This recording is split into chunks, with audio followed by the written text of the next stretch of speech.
नमस्कार, आप देख रहे हैं द न्यूज़ नेक्सस और मैं हूं आपके साथ चिराग जैन। इस समय हम सुप्रीम कोर्ट में हैं। आइए सीधा बात करते हैं सुप्रीम कोर्ट के दिग्गज वकील उमेश जी से और जानते हैं कि ये जो सीजेपी का प्रोटेस्ट हिंसा में बदला है, उपद्रव में बदला है, उसका पीछे क्या कारण है, उसका सबसे बड़ा क्या रीज़न है। ये पूरा प्रोटेस्ट जो शांति से चल रहा था, बच्चों के लिए था, अपने अधिकारियों के लिए था, नीट पेपर लीक को लेकर था, हिंसा में बदल गया, उपद्रव में बदल गया। लगातार मीडिया जो है, मीडिया के साथ माहौल लॉन्चिंग हो रही है, पुलिस को मारा जा रहा है, एसीपी कल घायल हो गए। क्या कारण मानते हैं सर? लगातार पिछले 1-2 सालों से लगातार किसी न किसी विषय पर एंटी इंडिया एक प्लेटफॉर्म बनाने की कोशिश हो रही है। इसको गौर से समझने की अगर कोशिश करेंगे तो आप पाएंगे कि एक तो है रूलिंग पार्टी है, तो आप रूलिंग पार्टी के अगेंस्ट तो हो सकते हैं। वो पार्टी अगर गलती करती है, गड़बड़ी कर रही है, तो आप रूलिंग पार्टी के विरोध में आवाज़ उठा सकते हैं। उसके बाद उससे आगे अब ये जो मूवमेंट है ये एंटी गवर्नमेंट हो गया है और एंटी गवर्नमेंट अभी चल रहा है। ये जो हमारे सरकार के जो प्रजातंत्र के जो भी संस्थाएं हैं उनको डैमेज करने की कोशिश की जा रही है, जिसमें आप देखेंगे कि मीडिया एक महत्वपूर्ण स्तंभ है, उसको भी डैमेज किया जा रहा है। आप वहां जाकर जंतर मंतर पर देख लीजिए, मीडिया को कवर नहीं करने दिया जा रहा, मीडिया को भगाया जाता है, हूट किया जाता है और कहीं ना कहीं से उनके ऊपर अटैक हो रहा है। आप देखेंगे बहुत सारी क्लिप्स ऐसी देखने में आ रही हैं। इसके आगे की स्टेज ये हो रही है कि ये धीरे धीरे एंटी इंडिया प्लेटफॉर्म के रूप में बना जा रहा है। जो एंटी इंडिया फोर्सेस हैं वो कहीं ना कहीं चाबी भर रही हैं, पर्दे के पीछे से खेल खेल रही हैं। तो ये सब बड़ा दुर्भाग्यपूर्ण है और भारत सरकार को इस पर बहुत संभल कर, बहुत ही सख्ताई से डील करना होगा। अगर चूक गए तो आपको देर नहीं लगेगी कि यहाँ पर नेपाल जैसा, बांग्लादेश जैसा हाल हो जाएगा। तो वैसी हालत में सरकार जो भी कर रही है उसको और भी डोज उस चीज़ का डोज और भी बढ़ाने की आवश्यकता है। आप जहाँ तक देखेंगे कि जो बच्चों को बरगलाया गया है, नीट का एग्ज़ाम के नाम पर बच्चों को बरगलाया गया है, लेकिन मैं चैलेंज करता हूं, आप चले जाएं, अभी भी जंतर मंतर पर चले जाएं या प्रोटेस्ट में जो बच्चे आए हुए हैं उनमें से ज़्यादातर नीट में अपीयर होने वाले या नीट के कैंडिडेट्स नहीं हैं।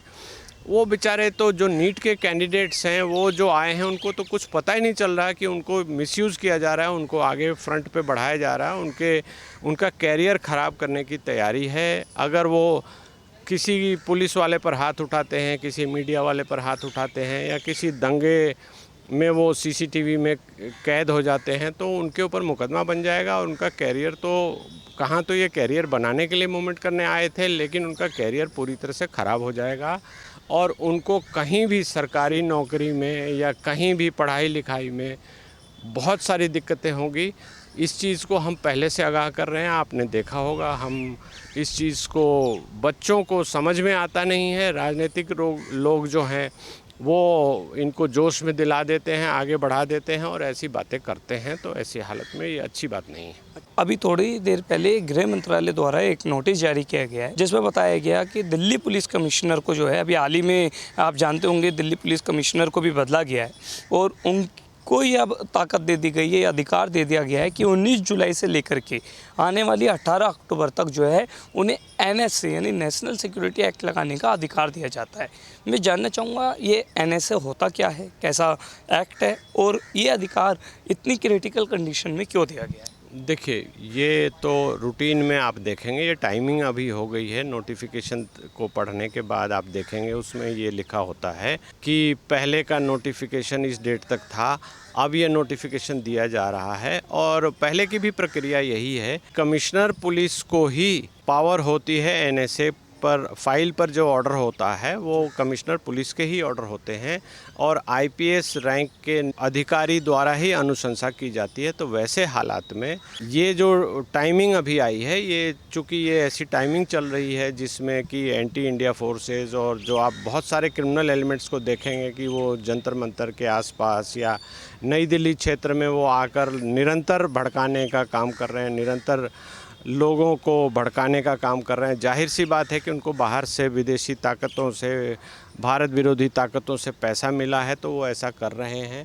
तो वैसी दशा में अगर पुलिस को कहीं से लग जाता है, क्योंकि कमिश्नर पुलिस के पास अपनी इंटेलिजेंस यूनिट भी होती है, अपना स्पेशल सेल भी होता है, उनके पास कहीं से सूचना आ जाती है कि ये आदमी नेशनल सिक्योरिटी के लिए खतरा है, तो एनएसए का प्रावधान ही ऐसा बनाया गया है। जनरली आप देखेंगे कि जनरली जो ऑफेंसेज होते हैं मारपीट के या किसी दंगा भड़काने के, तो वो ऑफेंस हमारे साधारण कानून में पहले से हैं और उसमें केस साधारण कानून में ही बनता है। लेकिन अब ये जो टेररिस्ट एक्टिविटीज़ हो जाती हैं उसके लिए एक टाडा पहले था, अब वो मकोका हो गया है। उसमें अगर आप बम ब्लास्ट कर देते हैं, लोगों को मारने की कोशिश करते हैं, आपके ऊपर वो मकोका लगाई जाती है। अगर आप आतंकवादी गतिविधियों में लिप्त पाए जाते हैं, अगर शंका भी होती है, तो आपके ऊपर लगाई जा सकती है। उसकी भी अपनी एक विशेष प्रक्रिया है और उसमें थोड़ा बेल मिलना मुश्किल होता है और इसलिए जो आतंकवादी ऐसी गतिविधियों में आते हैं, उनको डील करने के लिए साधारण लॉ जो हमारे देश का है, जो कॉमन मैन के लिए बनाया गया है, वो पूरा नहीं होता, इसलिए ऐसा प्रावधान किया गया है। अगर कॉकरोच जनता पार्टी के पूरे प्रदर्शन में कोई ऐसा व्यक्ति मिलता है जो संदिग्ध है, जो देश के खिलाफ काम कर रहा है, देश विरोध में बात कर रहा है, और अगर सीपी उन पर एनएसए लगा रहे हैं, तो उस व्यक्ति पर सज़ा का क्या प्रावधान है? क्या क्या सज़ा एनएसए के तहत होती है? देखिए, एनएसए में जो जनरली 20 साल की सज़ा, आप मान के चले कि 20 साल की सज़ा तो इसमें है। और आप देखेंगे एनएसए जब लगाया जाता है तो उसकी प्री कंडीशंस हैं। एनएसए जब भी लगाया जाता है, जैसे अभी सोनम वांगचुक वहाँ जंतर मंतर पर लेटे हुए हैं, इसके पहले इनके ऊपर एनएसए लग चुका है। फिर ये सुप्रीम कोर्ट आए, इन्होंने बहुत रोना धोना किया, तब जाके सुप्रीम कोर्ट ने इनको कंडीशनल बेल दी। ये अगर दोबारा से ये लग जाता है, चाहे सीजेपी के कोई भी लोग हों, उनको लग जाता है कि ये विदेशी ताकतों से इन्होंने पैसा लिया है, विदेशी ताकतों से के इशारे पर ये काम कर रहे हैं, तो वो सीधी बात है कि भारत की संप्रभुता और भारत की गरिमा को अगर कोई चोट पहुंचा रहा है या उसके विरुद्ध कोई काम कर रहा है, तो एनएसए का भागीदार वो होगा ही होगा। अच्छा सर, ये जो पूरा प्रदर्शन है वो नीट पेपर लीक को लेकर है, और ऐसे में आप ये देख रहे होंगे कि प्रदर्शन का विषय भी बदल गया, मुद्दा भी बदल गया और सिनेरियो भी बदल गया। लेकिन प्रधानमंत्री नरेंद्र मोदी ने आज एक बड़ा बयान दिया है। उन्होंने बड़ी स्टेटमेंट देते हुए कहा कि हम बच्चों के साथ हैं, बच्चों के कुशल भविष्य के लिए हमने एक बड़ा फैसला लिया है, और वो ये है कि नीट पेपर लीक के जो दोषी है उन्हें सख्त से सख्त सज़ा देने के लिए जल्द से जल्द कार्रवाई करने के लिए फास्ट ट्रैक कोर्ट बनाई जाएगी। मैं आपसे जानना चाहूँगा, फास्ट ट्रैक कोर्ट होती क्या है, कैसा काम करती है? देखिए, फास्ट ट्रैक कोर्ट हमारे देश में पिछले 15-20 साल से आप देख रहे होंगे निरंतर बने जा रहे हैं। फास्ट ट्रैक कोर्ट सरकार का निर्णय है कि जो किसी विशेष काम के लिए, जैसे आप ये देखेंगे कि जो नेताओं के लिए एमपी एमएलएज के ऊपर जो केस चलते हैं उसके लिए फास्ट ट्रैक कोर्ट बना दी गई है, और वो कोर्ट होती है डेजिग्नेटेड। चूँकि वो जज साहब रोज़ उसी तरह के मैटर को डील करते हैं, तो उनको सारा विषय, सारा कानून, सब कुछ तुरंत समझ में आ जाता है। 2 से 3 दिन में कोई भी नया जज उस विषय को पूर्णतः समझ जाता है।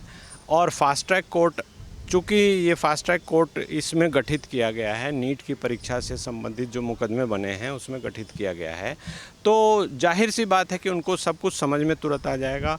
उसके बाद वहाँ फास्ट ट्रैक कोर्ट का एक और परिपाटी है कि वो सारे विटनेसेस को बुलाते हैं, और वकील साहब नहीं भी हैं, डिफेंस काउंसिल नहीं भी हैं, फिर भी गवाही कराई जाती है, और वो सीरियसली मैटर को लिया जाता है, रूटीन की तरह नहीं लिया जाता।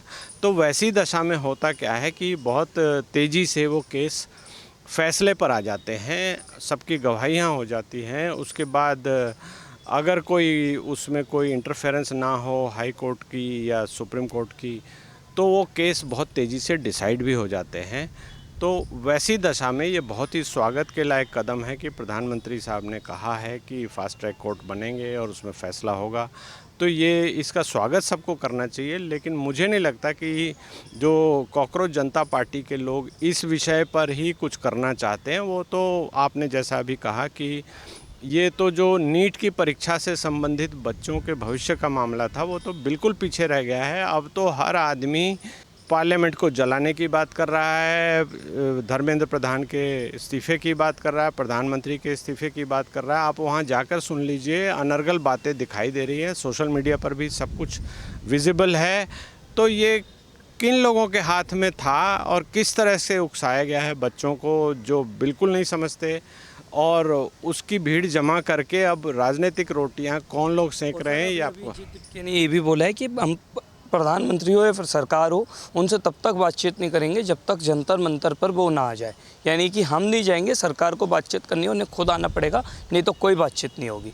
क्या मतलब, क्या मानसिकता दिखाता है? देखिए, ये मानसिकता तो ये दिखाता है कि ये जो विदेशी ताकतें हैं उनके इशारे पर ये गठित करके ये पूरी कार्रवाई गुप्त रूप से उनके ये पपेट बने हुए हैं, उनके अनुसार काम कर रहे हैं। ये कहीं से आपको किसी पैरामीटर पे आप देख लीजिए, ये कहीं भी स्वतः या कोई स्पॉन्टेनियस कोई रिएक्शन हो या नीट के बच्चों के एग्ज़ाम में लीकेज हुई उसकी वजह से कुछ हुआ हो, ऐसा कहीं कुछ नहीं है। आपको पूरा पैटर्न दिखाई देगा। और पिछले 2-3 साल से आप देखें, चाहे शाहीन बाग का मूवमेंट हो, चाहे जो भी हो, सब जगह एक ही सिस्टम है। खाना बंटने लगता है, उसके पैसे कहीं बाहर से आ जाते हैं, वेंडर को पैसे पहुंच जाते हैं। सर, अभिजीत दीपके और कॉकरोच जनता पार्टी को विदेशी फंडिंग हो रही है, बिल्कुल विदेशी ताकत मिल रही है। ये तो बाहर से बैठे हैं, बोस्टन से आए, किस लिए आप देखो, सीधी सी बात है कि ये तो मौके की तलाश में थे। जो विदेशी ताकतें हैं, भारत विरोधी ताकतें हैं, वो तो निरंतर मौके की तलाश में थी कि भारत में कहीं कुछ गड़बड़ी हो, कुछ मौका मिले और हम अपनी रोटियां सेकने लगे, भारत के टुकड़े करें। इनके पास तो अपने बुद्धिजीवी लोग हैं ही, आंदोलनकारी जीव लोग हैं, जिनको कि प्रधानमंत्री बड़े आराम से कहते हैं कि ये आंदोलन जीवी लोग हैं। और हमारे चीफ जस्टिस जहां हम खड़े हैं, इसके चीफ जस्टिस के मुंह से जैसे ही निकला कि कॉकरोच शब्द निकला, तो इन्होंने कॉकरोच जनता पार्टी 2 दिन 3 दिन में बना दी।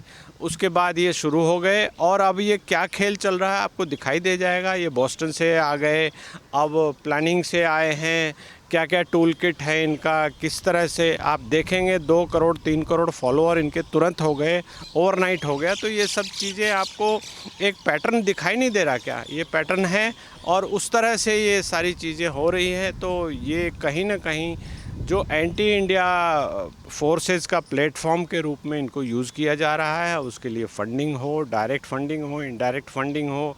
मान लीजिए मैं किसी कॉकरोच जनता पार्टी का समर्थक हूँ, मैंने विदेश से पैसा ले लिया, मैं वहाँ जाकर जंतर मंतर पर 1 ट्रक लाकर खाना बांट दूँ, तो ये तो कभी ट्रैक नहीं होगा, कभी प्रूव नहीं होगा कि कॉकरोच जनता पार्टी को बाहर से फंड मिला है। तो ये तो ऐसी चीज़ें हैं जो डायरेक्ट एविडेंस आपके पास आएंगी नहीं, लेकिन आप एक पैटर्न को ऑब्जर्व करेंगे तो आप पाएंगे कि बिल्कुल उसी तरह से हो रहा है जैसा कि इसके पहले इनके गुरुजी थे, अरविंद केजरीवाल साहब ने किया था।